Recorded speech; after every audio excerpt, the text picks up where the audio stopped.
Somebody wrote in, I think that our own work is always informed by our own attachment style, that it can create blind spots about what is happening in clients with different styles. How do we account for that? Is that true?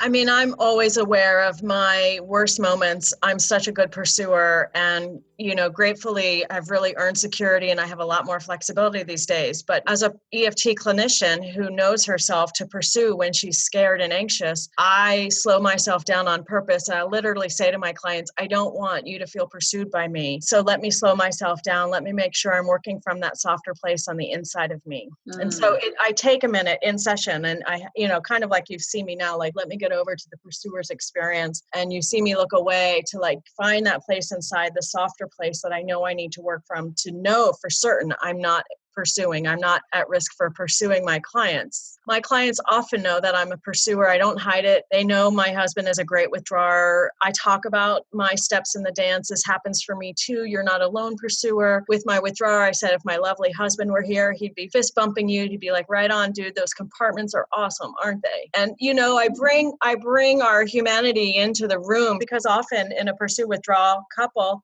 and I'm a pursuer, I don't want the withdrawer to feel like he's in here alone or she's in here alone.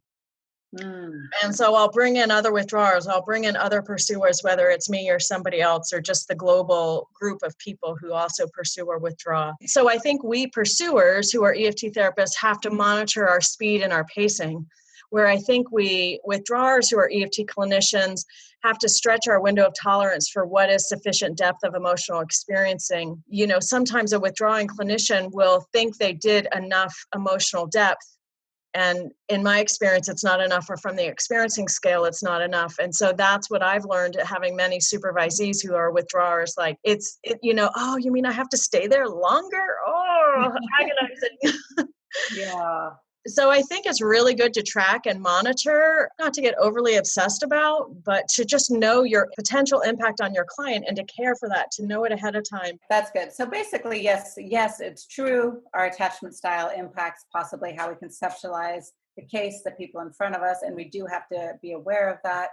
And part of, once we're aware of that, is being able to look inside, tap into where is the pursuer part of me activated right now. Yeah. Slow down, reorient, yeah, and step back in a more validating, engaged, secure way. It's really good to get peer consultation or supervision. It's really good to say, hey, is this just me as a pursuer seeing it this way? It's really good to just know about ourselves so that it's not a blind spot that remains blind, but it's just something, in our humanistic model, our humanity will emerge. Yeah, of course, right? It makes sense to say that, right? Right. And so, of course, it will emerge, but because it's an of course, then we want to be as aware of it and its impact as possible. For more hot tips on emotionally focused therapy, go to theeftcafe.com and sign up for our newsletter, where you will receive short little clips like the one you just watched.